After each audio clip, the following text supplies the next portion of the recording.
Estamos em mais uma edição da Feira Iratiense Estudantil do Livro, este ano com um orgulho muito grande em recebermos o professor Paulo Venturelli, que tem uma carreira solidificada como escritor e também como professor universitário. E a minha primeira pergunta para o professor Paulo é a seguinte: professor Paulo, como anda o mercado editorial brasileiro hoje, a seu ver? Olha, apesar de todos os problemas que o livro, a leitura e a escola e a educação têm no Brasil, eu acho que o livro está razoavelmente bem. Nesses últimos anos foram criadas inúmeras editoras, o que é um bom sinal. Várias editoras de fora vieram para cá. Recentemente a própria Amazon veio para cá. Então tudo isso é sinal de que alguma coisa nesse país está mudando. Porque desde os anos 70 se trabalha muito na questão do desenvolvimento da leitura, da prática da leitura, e pontualmente aqui e ali eu acho que essas lutas estão dando resultado.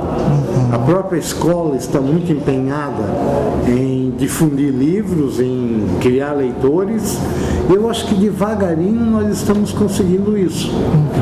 Há muitos eventos literários no Brasil, o escritor virou até uma espécie de estrela global, sempre sob os holofotes, e a venda de livros não é ainda o ideal, mas não caiu tanto ultimamente como havia caído em anos anteriores.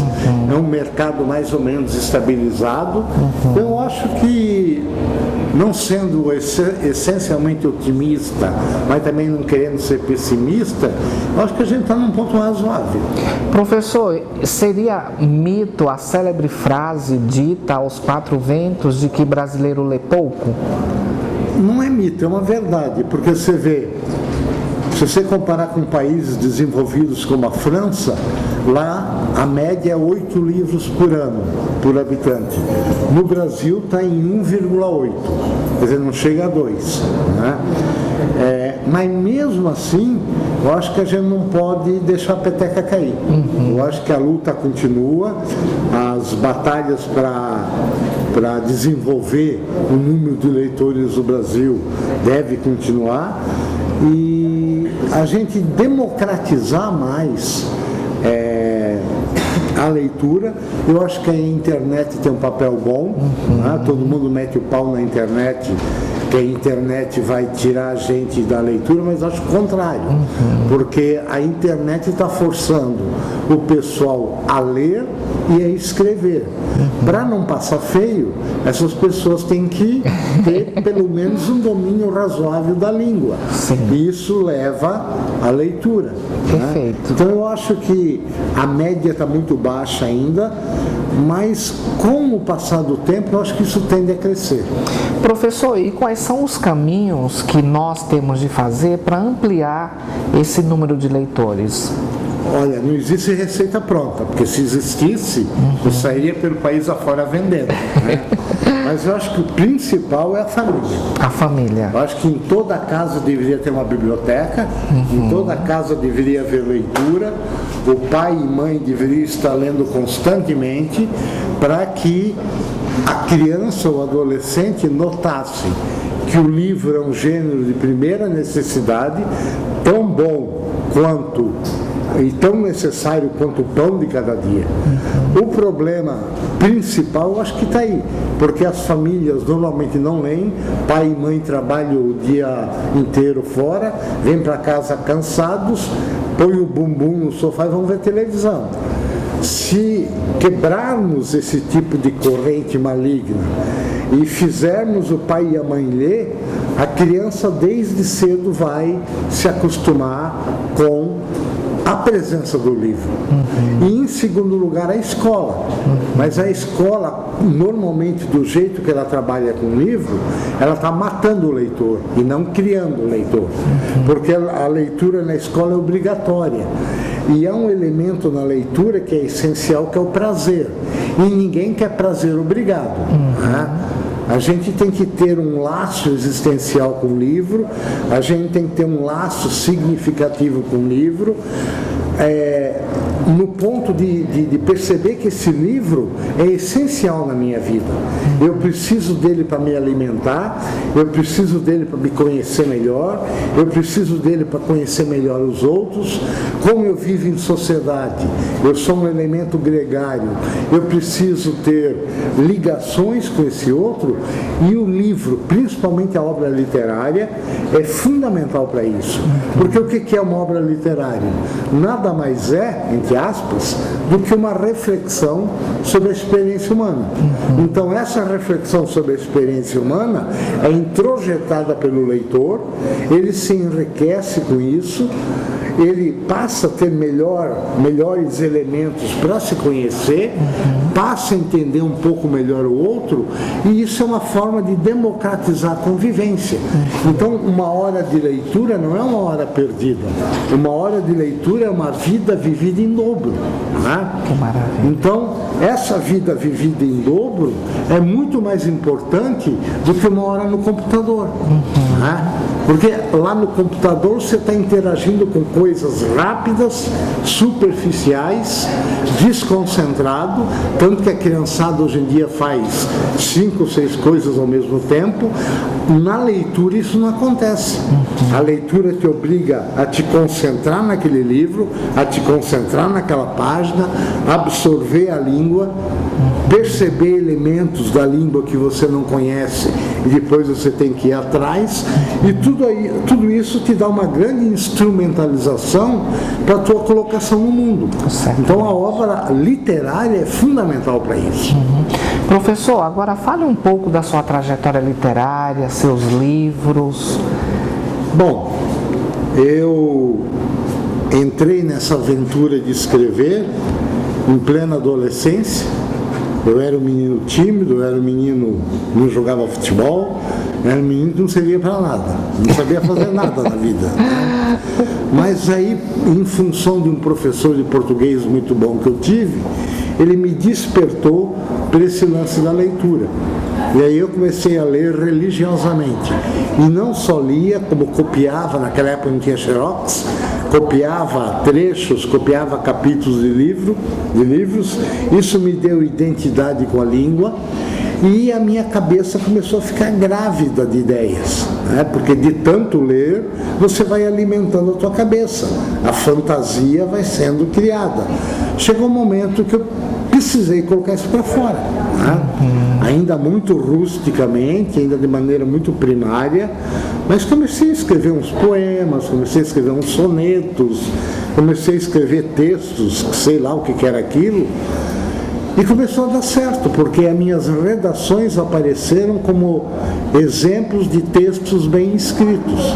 O professor lia na sala, a garotada na hora do recreio vinha falar comigo. Quer dizer, eu conseguia aí uma aprovação social para mim mesmo, eu era aquele ser inútil que não servia para nada, e comecei a aprender que eu servia para alguma coisa, pelo menos para escrever. Aí eu pensei, eu vou entrar nessa, e entrei, e estou nessa até hoje. Que maravilha! E qual foi o primeiro livro que o professor escreveu? Bom, o primeiro livro que eu publiquei é um livro coletivo, chamado Sala 17, que é um livro que reúne 17 poetas lá de Curitiba. Agora, o primeiro livro solo meu é um livro chamado Admirável Ovo Novo, né?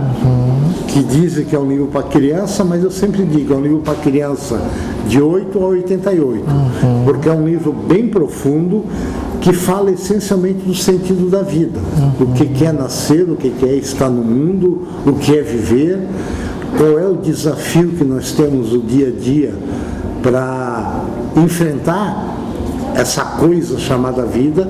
Então é um livro que tem assim um traço existencial muito acentuado, muito grande, e serve muito bem para a criança, para o adolescente e para o adulto.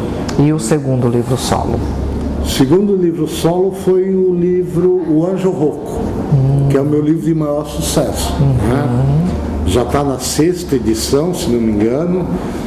entrou várias vezes naquele projeto do governo de comprar livro para as bibliotecas, deve ter mais de 100 mil exemplares impressos, e é um livro que funciona muito bem exatamente por isso, porque ele foi publicado como juvenil, mas como é uma história meio de mistério e que envolve um relacionamento emocional de um menino com um ser muito estranho, psicanalistas já trabalharam com o livro, faculdades de arte já trabalharam com o livro, psicólogos já trabalharam com o livro para desvendar essa relação do menino com aquele ser misterioso.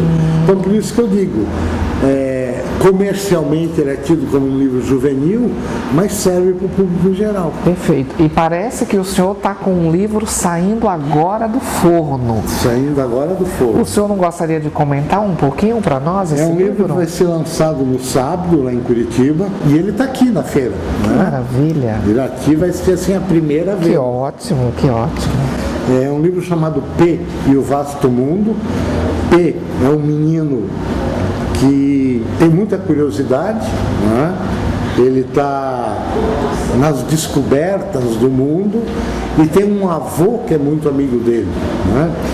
E esse avô, como é alguém da terceira idade que diz que é uma volta à infância, esse avô se dá muito bem com o menino. Então os dois se entrosam muito bem e se atiram nas aventuras da vida. As pequenas coisas do dia a dia, desde um banho no rio até comer qualquer coisa diferente, então os dois se entrosam muito bem nisso e o livro vai caminhando nesse sentido. E o interessante é que ele foi ilustrado por uma artista iraniana que mora na Itália, né? O livro foi traduzido em inglês para ela, ela fez um trabalho admirável em termos de ilustração, né? É algo assim formidável, e ela vai estar presente em Curitiba no sábado, no dia do lançamento. Que maravilha, que lindo. Professor, e suas influências literárias? Isso é difícil. É difícil? Acho que é difícil. Acho não, tenho certeza. Porque eu sou um leitor voraz e compulsivo. Eu leio de tudo. Mas leio principalmente aquilo que eu aprendi que é bom. Leio e releio. Há autores que são minha paixão, como Machado de Assis, Cecília Meirelles, Thomas Mann, Sartre, Virginia Woolf. Um escritor atual no Brasil que eu gosto muito é João Gilberto Noll, Bernardo Carvalho, também atual. Há um escritor contemporâneo português que eu descobri há pouco tempo, que é o Gonçalo M. Tavares, que é um autor profícuo, ele já publicou bastante coisa, dezenas de livros. Ontem eu ainda li um livro dele chamado Os Velhos Também Querem Viver, que é uma recriação da Alceste, a tragédia de Eurípides, que ele coloca em Sarajevo, né? Então eu estou sempre lendo e tudo que eu leio eu absorvo. Gosto muito de cinema, gosto muito de música, principalmente MPB, jazz e música erudita. E eu sempre digo, eu estou escrevendo mesmo quando eu não estou escrevendo, porque eu estou sempre absorvendo coisas. Eu não dirijo, então eu ando de ônibus em Curitiba. Aproveita para ler bastante. Aproveito para observar as pessoas, escutar histórias, palavras que eu não conheço, não é? Volta e meio eu cutuco um moleque e pergunto, o que é isso que você falou? Eu lembro, por exemplo, recentemente eu vi a palavra vibe, né? Não conhecia a palavra vibe. Aí o menino começou a me explicar, entendi menos ainda o que era, mas tudo bem. Então tudo isso acaba alimentando as engrenagens da mente. No ato de escrever isso aparece intuitivamente, ou será subconscientemente, de uma maneira aparece e é jogado no papel e serve de material para o meu trabalho. Claro. Professor, a gente sabe que o senhor também teve uma carreira muito profícua na universidade.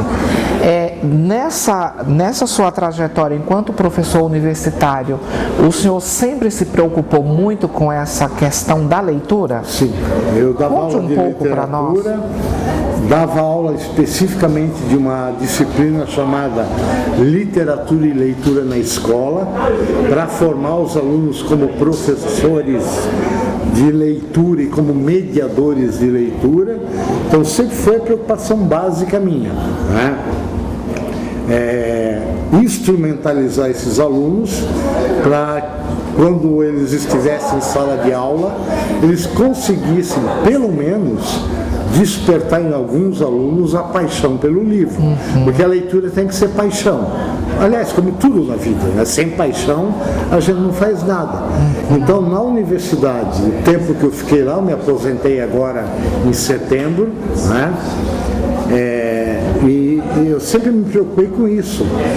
Como fazer, ou como trabalhar o texto com o aluno universitário, para ele depois trabalhar esse texto com o aluno lá na escola fundamental e na escola secundária. Perfeito. Professor, e a palestra que o senhor vai dar logo mais aqui na Fiel? É a grande palestra, é a fala de abertura do evento. Qual foi a sua preocupação? O que o senhor vai trazer para os presentes aqui na abertura da Feira do Livro de Irati? Na verdade, não vai ser bem uma palestra. Foi me pedido um depoimento. Então eu vou falar da minha vida desde criança, como é que eu tive essa descoberta da literatura, como é que eu me tornei escritor, isso para incentivar as pessoas que por acaso ouvirem a perceber que ser escritor não é um bicho do outro planeta. É uma função que qualquer um pode ter. Basta ler muito e ler sempre. Professor, e a gente sabe também que hoje a gente vai ter muitos professores presentes, né? A gente sabe que houve aí um período para inscrições, bombou, como os jovens falam, né? Tem muita gente querendo ouvi-lo e que, não sei bem se a palavra seria conselho, mas o que o senhor diria para os professores que estão preocupados em formar leitores? O que um professor pode fazer? Em primeiro lugar, ele tem que ser um grande leitor. Como é que você faz o teu filho torcer pelo teu time? É a mesma questão, né? Você vai comprar o uniforme do teu time para o teu filho, a bola do time para o teu filho. Quer dizer, você passa, de alguma maneira, essa paixão pelo teu time, no meu caso, o Atlético Paranaense, né? O meu filho é atleticano, de maneiras subliminares até. Então, a primeira questão é o professor ter essa paixão pelo livro, pela leitura.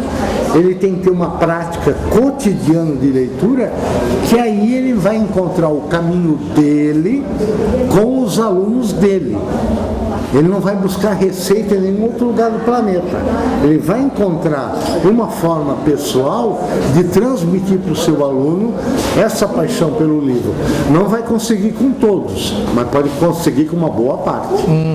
Professor, eu gostaria que o senhor comentasse uma fala da Leila Perrone Moisés. Ela tem um texto em que ela fala de como essa preocupação dela, do professor formar leitores, etc. e tal, e aí ela diz que o maior desafio hoje é trabalhar com os clássicos, porque ela diz que a subliteratura, a televisão já faz isso, então o professor tem que levar para a sala de aula os clássicos. O senhor concorda com isso? Não. Não. Eu acho que, para começar, o que é clássico? Né? É um conceito. É um conceito até político.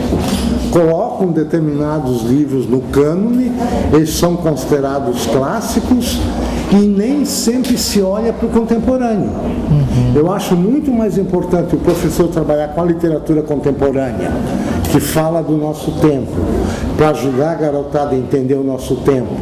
Tem instrumental para entender o contexto em que nós vivemos, do que ir diretamente para o clássico. O clássico é importante, mas deixa isso para a caminhada que esse aluno vai fazer. Eu acho que se ele começar a ler autor contemporâneo, que fala a nossa... Por exemplo, Machado de Assis é um autor estupendo, extraordinário. Mas dar diretamente o Machado de Assis para um adolescente, o primeiro problema que ele vai encontrar é o português do Machado, porque o português do Machado não é o nosso, é o português lusitano. Então, como é que ele vai enfrentar essa barreira? Ele vai ter que ter uma mediação muito boa lá na frente, ou um professor muito bom para fazer essa mediação, mas que isso venha em acréscimo a experiência que ele já está tendo com livros contemporâneos, que ele já vai estar afinado para absorver aquela maravilha que é o Machado de Assis. Então eu acho mais importante começar pelo contemporâneo, que fala do nosso mundo, do que ir diretamente para o autor do século XIX, século XV, para o Homero. Tudo isso é maravilha. Mas depois desse percurso, né? Professor, para encerrar, eu não quero cansá-lo muito. A gente sabe que já tive a oportunidade de ouvi-lo em outras ocasiões. O senhor é realmente um palestrante sedutor.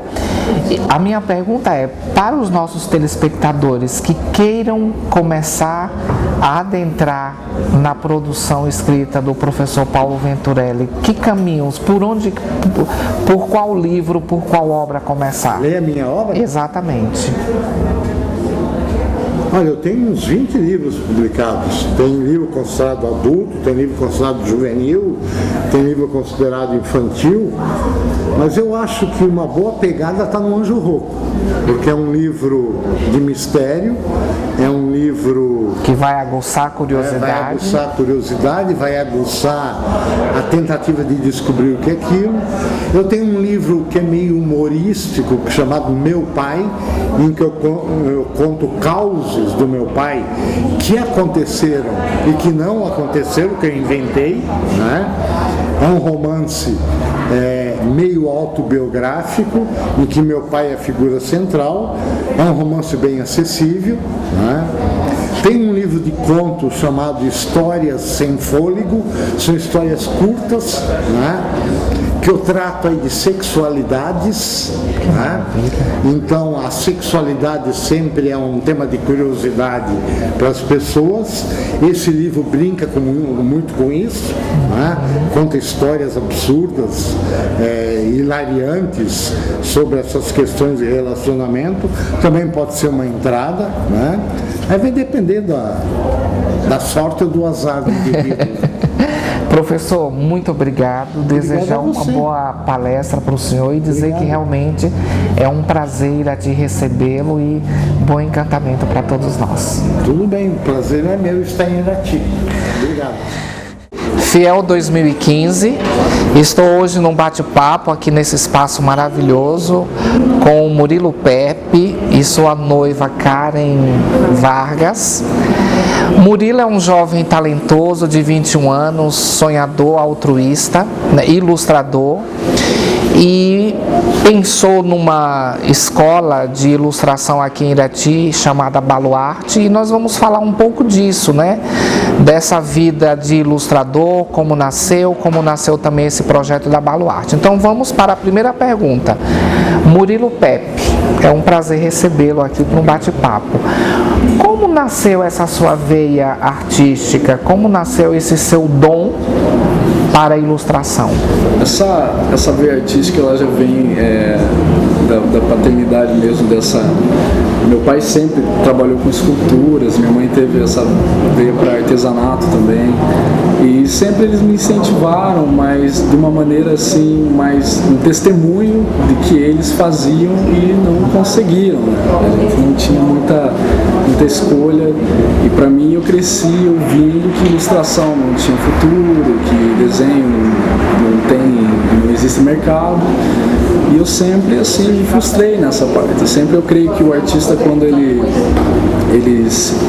não encontra esse refúgio na ilustração, muitos jovens hoje trabalham o dia inteiro e vão ilustrar no final do dia para relaxar, o que podiam já estar trabalhando. E eu sempre me perguntei, aquela pergunta clichê, né, que a gente faz, para que eu faço isso? Eu nasci, sempre tem um propósito, tudo isso tem um propósito. Minha mãe sempre falou para mim que tudo na vida tem um propósito. E eu coloquei isso na minha mente e eu fui sempre me perguntando, como que são feitos os quadrinhos? Será que alguém sempre faz de graça isso? E eu me perguntava sobre o mercado. E eu lembro que eu comecei a desenvolver esse dom, eu nunca fiz curso, nunca tive um incentivo para isso.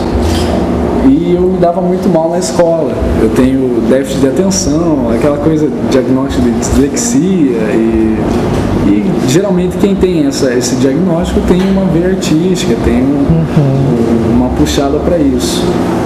E eu lembro que eu comecei a ilustrar desde pequeno, sempre, todos os dias. Eu não lembro um dia que eu não ilustrei na minha vida. E eu decidi, há mais ou menos, eu tinha meus 15 anos de idade, eu decidi apresentar algumas ilustrações para um pessoal de Curitiba, da Gibiteca de Curitiba. E eu apresentei, um amigo meu, ele disse: Murilo, traz um portfólio, forma um portfólio. No tempo eu nem sabia o que era um portfólio, eu trabalhava de marceneiro. Eu lembro que eu estava indo muito mal na escola, eu não conseguia notas boas, eu contava com a sorte mesmo. E eu lembro que eu mandei e falei: nossa, tem uma luz. E eu vi as fotos da Gibiteca, eu falei: tem uns caras ali que estão com chave de carro no bolso, tem uns caras ali que estão engravatados, e eles são ilustradores, eles trabalham desenhando. Aí aquela mentira de que não existe mercado, de que não existe futuro para quem desenha, já desmistificou na minha mente. Eu falei: pô, tem alguma coisa errada aí. E ainda tinha um interesse ainda que fomentou aquilo dentro de mim. E eu fui para Curitiba, eu falei: mãe, eu preciso ir para lá. E eu fui, eu apresentei no máximo 3, 4 ilustrações e eu já estava na frente de um dos maiores agentes do Brasil, sendo anunciado como um autodidata, e ele já estava vendo um contrato para um estúdio ali de Curitiba mesmo. E eu lembro que eu saí de lá feliz, empregado, e voltei para casa e disse: mãe, tem futuro, existe um piso, eu posso me sustentar com os meus desenhos, né? E eu cheguei lá, eu não imaginava o tamanho da concorrência que era você conseguir uma vaga em um estúdio. Eu fui aceito aos 15 anos de idade, eu comecei a caminhar para o mercado, já comecei a entender do mercado, e lembro muito bem que logo eu comecei a desenvolver o traço para os comics, para o tradicional americano, que seria Marvel, DC Comics. E eu comecei a ser inspirado a conversar com os agentes, os americanos, as house, o pessoal que trabalha com... Mas eu falei, já naquele tempo eu já tinha uma noção básica do que era você atingir a Marvel, porque hoje a Marvel é a seleção brasileira, o ilustrador, é o ápice, é onde você pode chegar por último, sabe? E eu descobri que tinham pessoas que levaram 20 anos, levaram 10 anos para estar lá, e logo eu estava junto com os maiores agentes do Brasil, e eles dizendo para mim: vai estudando que você está chegando perto. E eu, aos 16 anos para 17, com esse pulsar, com essa vontade louca, e me perguntando, eu saí do interior do Paraná e tenho atingido lugares que nem eu entendo. E demorou para mim discernir aquilo quando eu fui aceito. Eu lembro muito bem que foi um dia que eu já estava com o projeto da Baluarte em mente, mas era uma gibiteca, só fazer uma gibiteca como a de Curitiba fazer aqui em Irati. Era um projeto que eu sonhava, né, para trazer o pessoal aqui, para as crianças aqui, os adolescentes, e dizer que há mercado, dizer que realmente tem futuro. E eu comecei as palestras nas escolas, e daqui a pouco eu fui chamado de escola em escola, e quando eu vi já tinham pais indo no meu portão, já tinham famílias ligando atrás, e aquilo me gerou uma dúvida: o que eu faço, né? Eu inspirei um pessoal e eles vão chegar até mim e vão dizer que não existe mercado aqui. E eu lembro que isso, 16, 17 anos, eu já fiquei com aquele peso que eu tinha que deixar um legado, que eu tinha que transbordar esse dom. Nesses dias eu acabei indo mais além. Eu comecei a fazer os cards com a Marvel, fui aceito para fazer os cards. Depois que eu fui aceito com os cards, eu fiquei mais perturbado porque eu tive uma proposta muito boa, a proposta de morar em Chicago. E essa proposta ela veio assim, ou você deixa Irati, eu sempre amei Irati, eu sempre acreditei nos jovens Irati, ou você deixa Irati, esse projeto, ou você fica aqui, e muita pessoa vai questionar, porque eu lembro que no que eu tive essa proposta, minha mãe, minha família, todo mundo anunciou para todo mundo, e eu fiquei para dar uma resposta para adolescentes e toda uma geração, e para dar uma resposta para meus pais e minha família. Eu lembro que nesses dias eu decidi, eu levei um ano, não vou dizer que foi fácil, eu levei um ano mais ou menos para decidir. E fui infeliz até entender de que mesmo que eu chegue ao sucesso, um sucesso sem sucessor é fracasso. Eu entendi que o meu legado precisava ser deixado. Eu entendi que a minha vida precisava ir além de mim. Eu creio que a partir do momento que você atinge os seus propósitos, a partir do momento que você chega muito rápido a coisas gigantescas, é porque não é nem o começo. E eu lembro que nesses dias eu decidi com toda a minha força ser humilhado, eu decidi com toda a minha força dizer não para tudo e todos os maiores agentes do Brasil e dos Estados Unidos. E eu disse não para o sonho de muita gente, e eu falei, se é rápido isso é porque tem um propósito gigantesco. E logo eu voltei e comecei a anunciar que eu ia levantar uma escola de quadrinhos em Irati. Foi publicada uma matéria, isso já faz um ano no máximo, um ano por aí. Foi publicada uma matéria e eu já comecei a me sentir completo, já comecei a todo investimento, tudo que eu ganhei, eu comecei a colocar na Baluarte.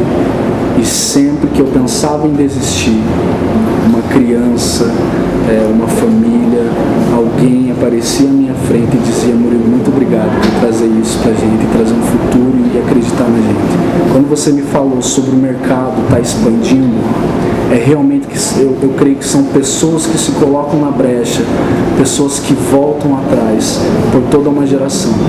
Eu sempre acreditei nas pessoas, eu sempre entendi que cada um de nós, cada traço é como uma digital. Você pode chegar ao sucesso, você pode chegar ao teu legado, mas você precisa, como uma flecha moldada, você precisa sair da aljava, puxar para trás, mais para trás, mais para trás, e depois ser soltado, e depois atingir o teu alvo. E eu creio que você precisa deixar um legado. Eu creio que a nossa história, se parar em nós e não ir além para os nossos filhos, é fracasso, é vaidade, mesmo que seja o sonho realizado. Ô, Murilo, e nisso tudo, fale um pouco agora de como nasceu a Baluarte. A primeira coisa, eu sou das letras e as palavras me apaixonam, né?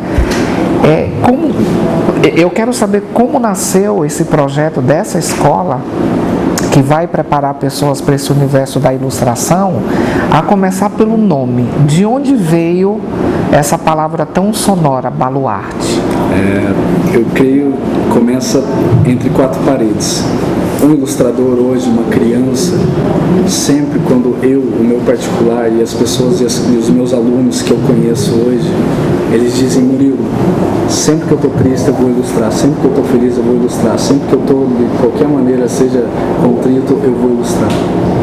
E eles dizem assim, eu me sinto seguro ilustrando, eu me sinto refugiado. E eu também, quando criança, humilhado às vezes por algumas ditaduras da sociedade, por até essa questão da dislexia e do déficit de atenção, me privando, dizendo que é isso ou você vai ser um fracassado. Eu creio que a criança hoje que tem o autodidata, que tem altas habilidades, ela tem uma forte tendência a acreditar no dom, uma forte tendência a correr para ele e se sentir completo. Você sempre vai acabar fazendo o que você é chamado. No fundo, entre quatro paredes, no fundo da tua emoção, no fundo da tua essência, você acaba fazendo aquilo que você foi chamado e aquilo que você se sente completo. Independente do que seja teu dom, independente de qualquer coisa. Músicos vão cantar, pregadores vão conversar sozinhos, ilustradores vão ilustrar. Eu creio que essa parte, baluarte, significa lugar seguro, lugar de refúgio, lugar onde você pode descansar. Eu creio que esse é o forte da baluarte, que a todo momento que uma criança diz para mim: Murilo, eu não sabia que criança ou jovem, adulto até, eu não sabia que existia mercado, eu não sabia, eu me senti tão completo, tão seguro, e eu posso acreditar no meu dom, porque muitos hoje são desacreditados, são os melhores. Muita pessoa parou de ilustrar, parou de acreditar no dom, porque foi barrado algumas mentiras, algumas coisas que mistificaram o mercado de ilustração, que é gigantesco hoje. Hoje tudo é imagem, hoje tudo envolve desenho. Onde você olhar passa por um layout, onde você olhar passa por um desenho. Hoje eu creio que a ilustração está tomando valor outra vez. Eu creio que esse é o momento da gente acreditar em cada um que trabalha com ilustração. Em Irati, eu já tive proposta de fazer em São Paulo, fazer em Brasília, mas Irati é a cidade que eu decidi acreditar, porque não tem nenhuma outra cidade, eu afirmo isso, e muitas pessoas de fora afirmam, que tenha uma cidade onde tenha tanto ilustrador, tanto desenhista autodidata. Eu acredito muito no traço de Irati. E Baluarte é realmente um lugar de refúgio, onde quando você fala sobre ele, quando eu conto sobre o projeto, secretários, empresários saem chorando, empresários saem ficam encantados. E eles entendem que Deus tem um chamado para Irati, o traço de Irati. E me fala uma coisa, e onde será essa escola? Como que faz para as pessoas terem acesso? A gente está com uma página no Facebook, Baluarte Escola Estúdio Comics. A gente não tem tido tempo para fomentar algumas coisas, mas tem muita informação lá. Você vai abaixando e pode encontrar muita informação dos professores, das palestras, dos cursos. Ela vai ser na parte de cima da rodoviária. A gente já vai abrir, já está abrindo os cadastros, já está abrindo as inscrições, já estamos anunciando agora via Facebook. Qualquer pessoa pode se inscrever. Qualquer pessoa pode se inscrever. Não tem limite de idade, não tem, só adapta ao horário. E também não são só cursos de ilustração, serão os cursos de escultura, serão os cursos de caricatura, de roteiro, narrativa, perspectiva e sombra, pintura digital. A gente, além de dar os cursos, a gente vai encaminhar para o mercado também. Além de dar os cursos, a gente vai falar sobre o mercado. Além de dar os cursos, a gente vai fazer muita editoração, vai fazer muita publicação com histórias de Irati, e vamos lançar em Beja, Portugal, Luanda Cartoon e alguns eventos gigantescos por aí, lançando Irati afora e deixando um legado dessa cidade, que eu acredito demais. E também não tem limites de idade. Não tem nenhum. Não tem limites de idade. E assim, você pretende com essa escola aqui em Irati o quê? Qual é o seu objetivo principal com a Baluarte? O meu objetivo principal é fazer com que todos não precisem ir embora, fazer com que todos não precisem... Como você fez lá atrás. Eu fiz lá atrás. Que todos que hoje acreditam no dom, que todos que sabem que isso tem um propósito sim, e eu estou acreditando em cada jovem, adolescente, adulto, e que quer entrar no mercado, que sabe que existe um propósito para isso, porque eu sei que ninguém faz o que a gente faz. Eu sei o quanto que é difícil você apresentar uma ilustração para o teu pai e para tua mãe. Eles muito legal, mas... Eles não entendem. Isso. E hoje, realmente, os pais querem saber do futuro do filho. Os pais hoje querem saber, mas o que meu filho vai ser? Qual que é o piso que ele vai ter para sustentar a família dele? E nós podemos dizer, portanto, que como que está hoje no mercado a profissão do ilustrador? Como que isso se dá no mercado? Hoje está tendo um reconhecimento gigantesco. Ainda há algumas injustiças, né? E existe um clube do Aro, lá em Curitiba, que tem lutado pelos direitos dos ilustradores. Sindicato, registro, essas coisas assim. E já estamos atingindo assim, nossos propósitos quanto a isso. Mas o mercado hoje está faltando ilustrador. Sério? Faltando ilustrador. É por isso que também eu acredito demais em cada um pessoal aqui. Ou seja, antigamente quando se falava em ilustrador, pensava-se apenas em história em quadrinhos, né? Mas hoje em dia hoje o mercado editorial, inclusive de livros, clama muito por ilustradores. A estética da revista, seja tudo envolve ilustração, logo, animação, tudo isso passa pelos ilustradores. Agora, Murilo, por exemplo, é curioso que você é um autodidata, você não estudou. E, no entanto, você acha fundamental que exista uma escola, né, para que as pessoas tenham a oportunidade de estudar a ilustração. Qual é a carência que fica, então, numa pessoa que é autodidata? Porque uma pessoa que é autodidata, a seu ver, tem que estudar. Ao meu ver, assim, quando eu comecei, eu senti que eu poderia já estar a um nível muito mais avançado.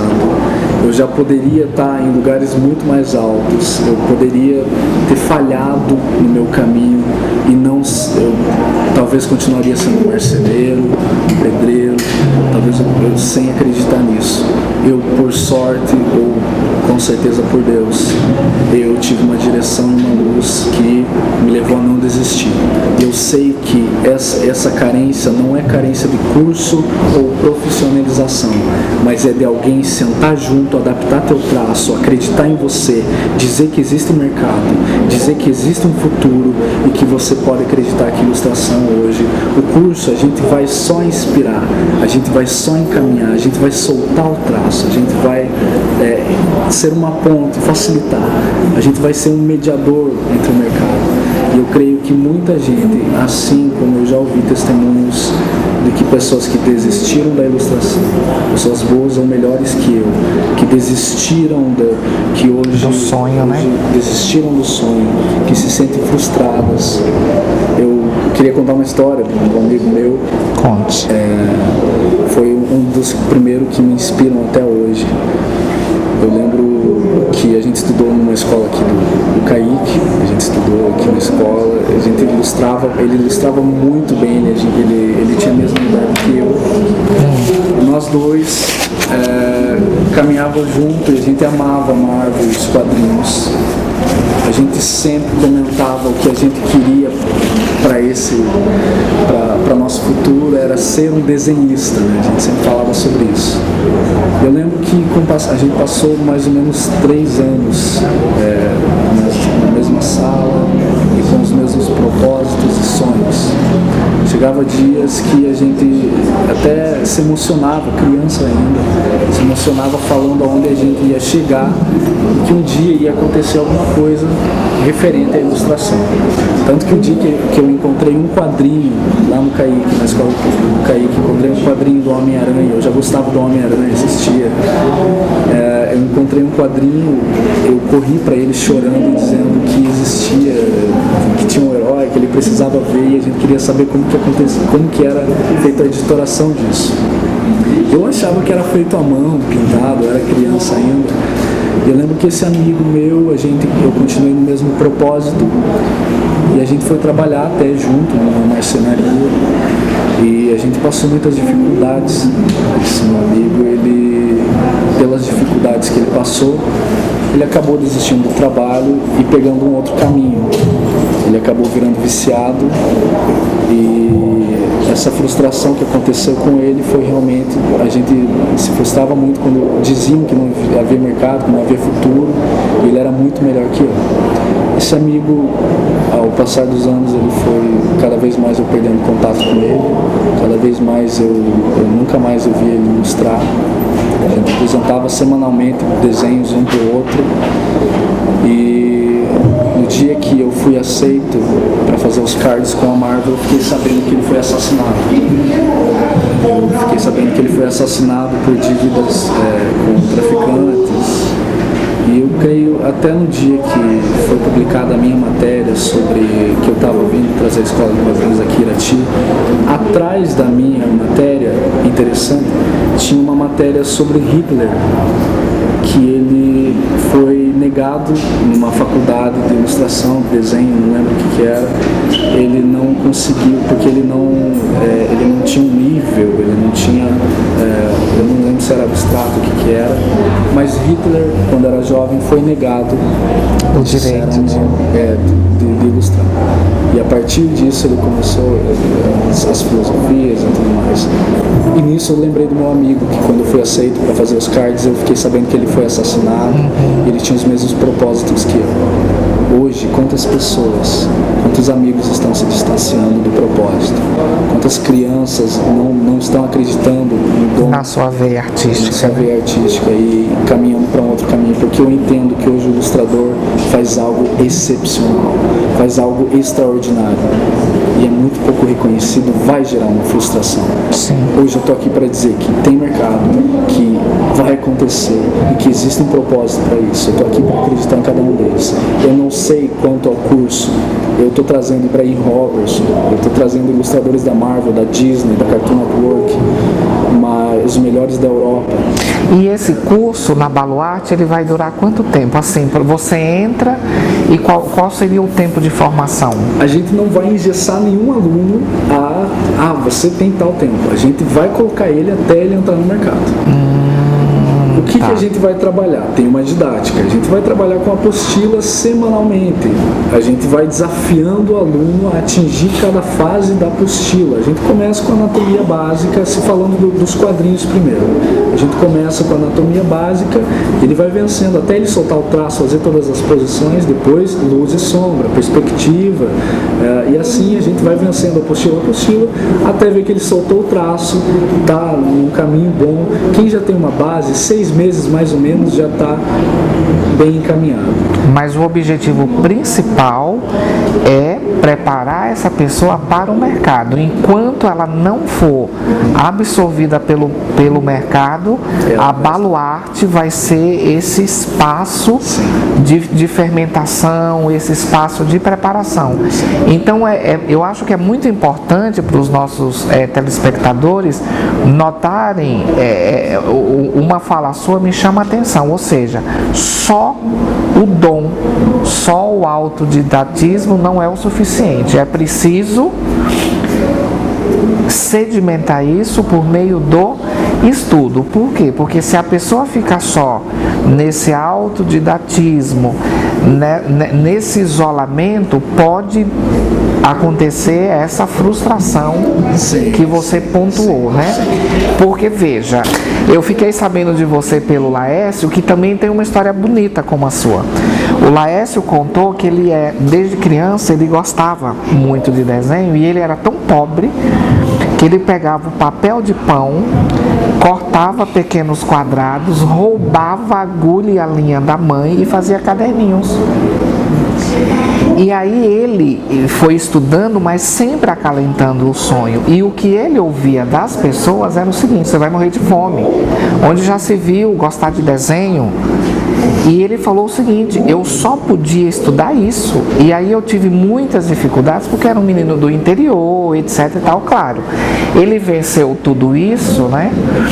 Hoje ele é professor de artes, faz desenhos, né? E ele, ao término da entrevista, da conversa, eu falei: que dica você dá para um jovem do interior do Paraná, eu gostei da sua expressão, que sonha em fazer arte? Ele falou: eu só posso desejar o seguinte: não desista. Não desista, insista, né? Então, quer dizer, a perspectiva da Baluarte é muito importante. Por quê? Porque é um espaço de aprendizagem e também de colocação profissional. Porque eu penso que para um artista não há algo mais importante do que isso, do que você trabalhar dentro daquilo que você ama. Sim, hoje o que mais me completa é dizer que eu venci, dizer que existe, eu encontrei o meu rio, eu encontrei o meu caminho, e estou feliz porque eu posso levar pessoas junto de mim. E as inscrições para... Você falou que a inauguração da Baluarte está prestes. Vai ser quando mesmo? Eu ainda não posso dar a data da inauguração, mas já estão abertas as inscrições. vocês podem, eu vou estar anunciando na página da Baluarte já nesse domingo, aonde que eu vou estar para fazer essas inscrições, esses cadastros, e as vagas são limitadas por enquanto. Serão quantas? A gente tem 420 vagas, já teve procura de 700 famílias atrás da Baluarte. E serão em todos os períodos, manhã, tarde e noite? Manhã, tarde e noite, para qualquer idade, não tem limite de idade. Quanto mais cedo melhor, quanto mais tarde melhor também. Bom, vamos colocar a Karen na nossa conversa. Karen, como você vê tudo isso? Como você vê esse sonho do Murilo? Você apoia? Você é defensora desse sonho do Murilo? Como é que você vê essa questão do seu futuro noivo?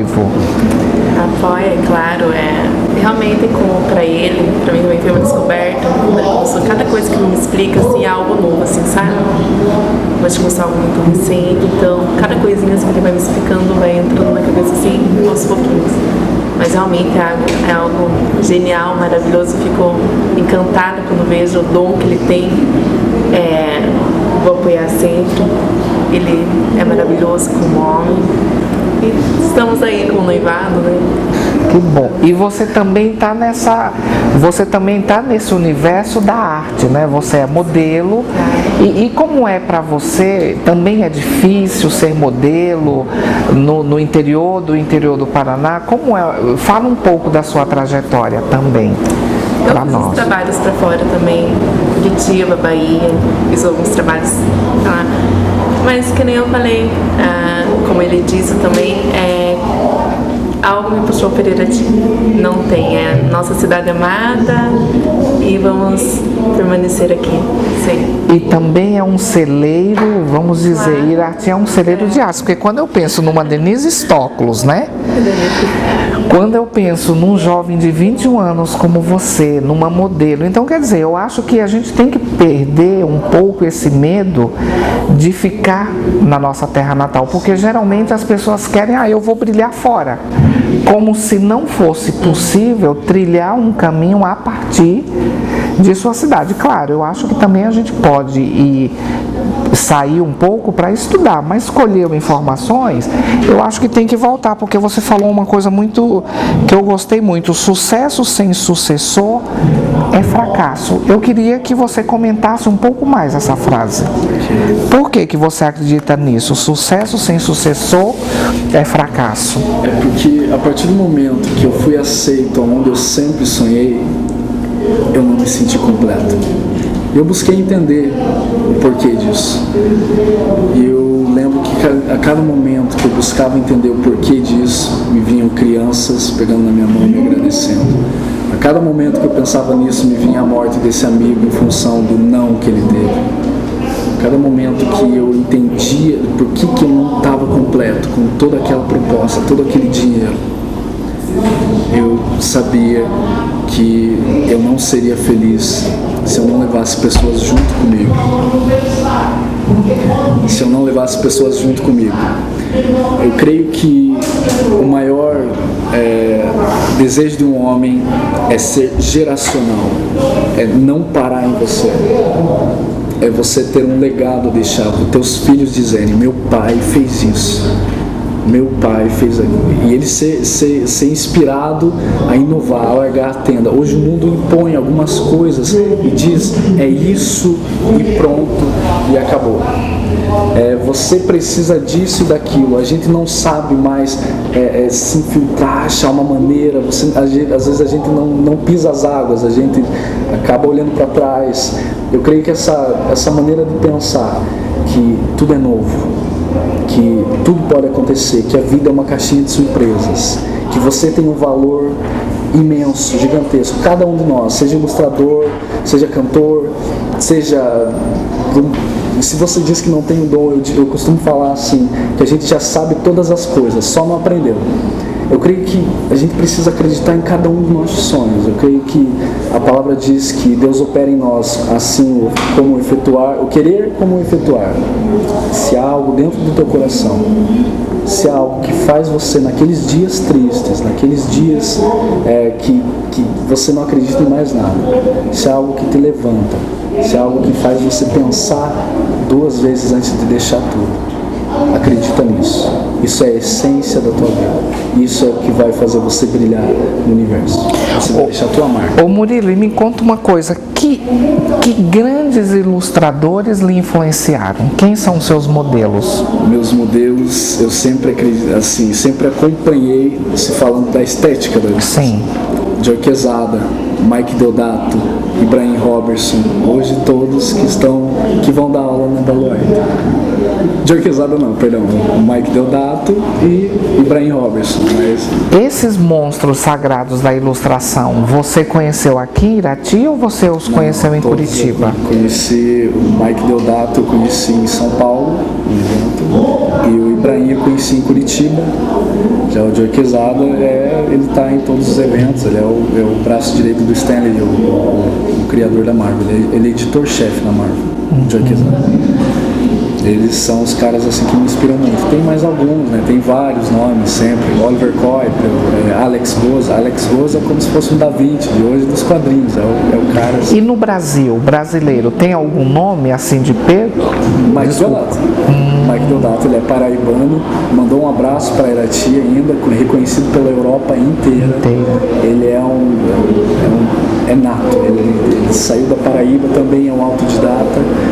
É um cara que acredita muito nas pessoas também e tem deixado um legado também. E curioso que não está no eixo Rio-São Paulo. No eixo Rio-São Paulo tem algum nome assim que você chamaria a atenção? Porque geralmente dizem, não, o grande frisson, a temperatura ferve Rio-São Paulo. Tem alguém aí nesse... Tem milhares, assim, eu sou muito ruim com nomes, mas Jack Herbert é brasileiro também pelo nome. Márcio Abreu é um super humilde também, da Zenescope. Tem milhares aí brasileiros que têm feito isso. E pelo que você está dizendo, esses nomes também foram todos autodidatas, porque não há uma formação, não há escolas no Brasil que prepare, que fomente essa questão do ilustrador? Então, a primeira coisa que me vem à cabeça quando eu penso em escolas, em institutos, eu conto no dedo alguém que chega perto do que a Baluarte vai fazer. Impacto Quadrinhos de São Paulo, que já tem formado milhares de ilustradores já. Rascunho do Paraíba. E outras eu não tenho ouvido falar nada, mas eu creio que a Rascunho e a Impacto tem deixado um legado também. E esses nomes, muitos saíram dali. Então a Baluarte, pelo menos é seu sonho, de que a Baluarte deixe um legado e seja também um modelo de escola, porque pelo que eu entendi vai ser uma escola diferente, não vai ser engessada, como você disse. E para a gente finalizar essa conversa, então, que eu vou fazer, na verdade, a mesma pergunta que eu fiz para o Laércio, né? Que conselho você daria a um jovem artista do interior do Paraná que sonha em ser um ilustrador, que sonha em trabalhar com desenhos? Eu aconselho, primeiramente, antes de qualquer coisa, depois que terminar essa entrevista, essa matéria, você ir ilustrar. Você estudar muito, você acreditar em você, me procura, eu vou estar sempre respondendo, independente do tempo. Eu quero dizer uma coisa: nunca deixe de acreditar, ninguém faz o que você faz. Ninguém faz. Você vai entender o público que espera pelas suas ilustrações, pelo teu traço. Tem pessoas esperando por você, tem um mercado necessitando de você. Eu estou aqui para acreditar em vocês e estou aqui para dizer que sim, tem futuro e que teu dom tem um propósito gigantesco. Então, vida longa, a Baluarte, vida longa, né? Muito sucesso. E você falou que o traço, ele é a digital da pessoa. Então que essa digital do traço se case com a Baluarte e que Irati seja aí mais uma vez paradigma de uma grande escola. Quero agradecer muito a sua presença, agradecer muito a presença da Karen aqui conosco, desejar sucesso na Baluarte e também sucesso aí no futuro casamento de vocês, tá bom? E continuamos ainda com mais novidades esta semana, seguindo aí os grandes acontecimentos da Fiel edição 2015.